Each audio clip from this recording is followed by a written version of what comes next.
सब बहुत अच्छा चलता है, बट स्टिल सेपरेशन हो जाता है। आजकल डिवोर्स रेट्स बहुत ज़्यादा और बहुत ईजिली बढ़ रहे हैं। क्या रीज़न आपको लगता है? इवन दो सब अच्छा भी चल रहा है, बट रैंडमली कोई प्रॉब्लम आ जाती है and people think that separation is the best option. Right, I guess जितने डिवोर्स केसेस मेरे पास आते हैं, दो मेजर रीजंस मैंने तो ऑब्जर्व करे हैं। पहला है कभी कभार कपल से बढ़कर के दूसरे फैमिली मेंबर्स का इन्वॉल्वमेंट। हम दूसरे को खुश नहीं रख पाते, उनके ओपिनियन से इन्वॉल्व हो जाते हैं। वो सासू माँ भी हो सकती है, सिस्टर इन लॉ भी हो सकती है। वो चैलेंजेस काफ़ी सारे हैं। तो मैं ये मानता हूँ कि कपल्स को ये समझना ज़रूरी है कि आप जितना अपना बेस्ट दे सकते हो उनके लिए करो, बट उससे अपने डिवोर्स का कारण मत बनाओ। You can figure out some way कि भाई कुछ अलग होकर भी आप लोग कंटिन्यू कर सकते हैं, then do that. That's number 1। Number 2 would be कि सबसे बड़ा चैलेंज मैंने ये देखा है कि कभी कभार एक ही गुफा में दो शेर बन जाते हैं। So there is a concept called feminine energy and masculine energy. अब दोनों जब मैस्कुलाइन हो जाते हैं और दोनों एक ईगो क्लैश में आ जाते हैं, that's where the challenges would start. So how do you balance out is कि फॉर एग्जाम्पल कोई कारण से आज मुझे पता है कि भी मेरे वाइफ ऑफिस में काम करके आए हैं, she is also stressed out and she is not feeling well, may be अब उनके लिए कुक करना पॉसिबल नहीं, या she is not in that mood कि भाई चीज़ों को ऑर्गेनाइज करे घर में। तो मुझे भी फेमिनाइन बन जाना पड़ेगा and I am the one two help her out and vice versa. कोई दिन मैं 3 दिन के ट्रैवल के बाद आया हूँ, 2 बजे सोया हूँ, सुबह 4 बजे वापस मुझे निकल जाना है, she might be the one becoming the feminine and helping me to pack my bags. So जब आप ये फेमिनाइन मैस्कुलाइन को बैलेंस आउट कर पाएंगे, तभी जाकर के वो शादी को आप टिका सकते हैं। दोनों मैस्कुलाइन हुए तो आप झगड़ने वाले हैं, आर्ग्यूमेंट्स करने वाले हैं। फेमिनाइन के अंदर पॉज है, masculine is like bursting everything out.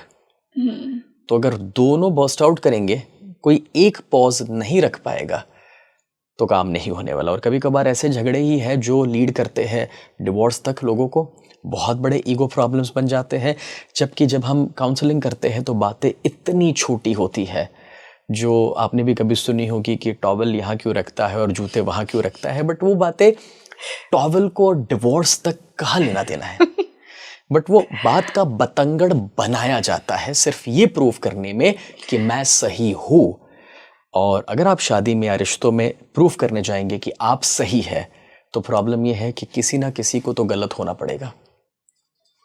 तो या तो आप सही हो सकते हैं या तो आप सुखी रह सकते हैं।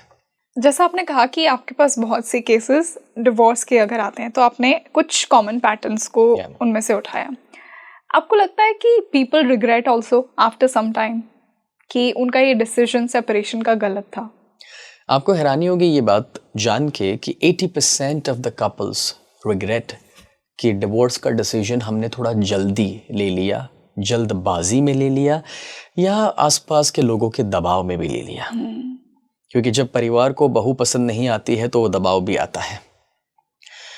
तो यहाँ पर समझना ये भी ज़रूरी है कि हाँ, 20% जहाँ पर कोई टॉक्सिक रिलेशनशिप बन चुका था, आपको दिखाया कुछ गया था, बताया कुछ गया था और निकला कुछ, तब की बात अलग है।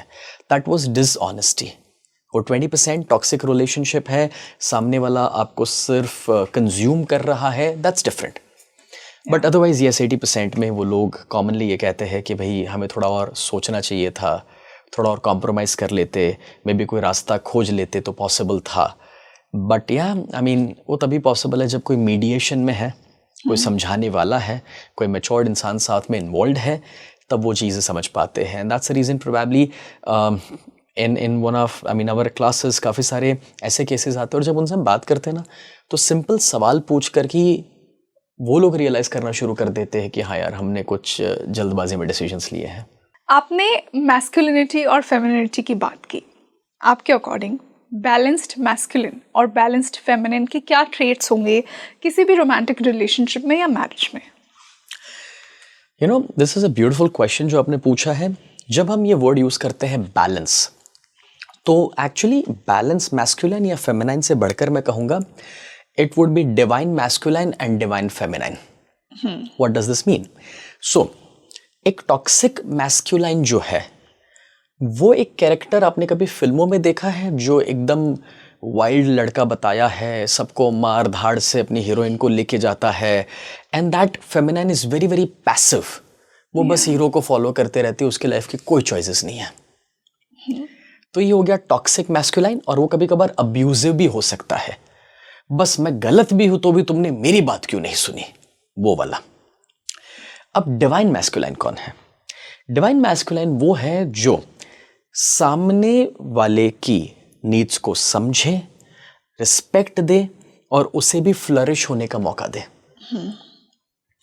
बट कभी कभार ऐसे डिवाइन मैस्कुलाइन को हमें ना थोड़ा सा ढीला भी बोलते हैं कि ये तो मर्द नहीं है, थोड़ा ढीला है, अपनी बीवी की सुनते रहता है। So if my wife would call right now and if I say that I miss you, तो वो दोस्तों के लिए ढीलापन है, मर्दानगी नहीं है। उनके लिए मर्दानगी की परिभाषा कोई ग्लास है।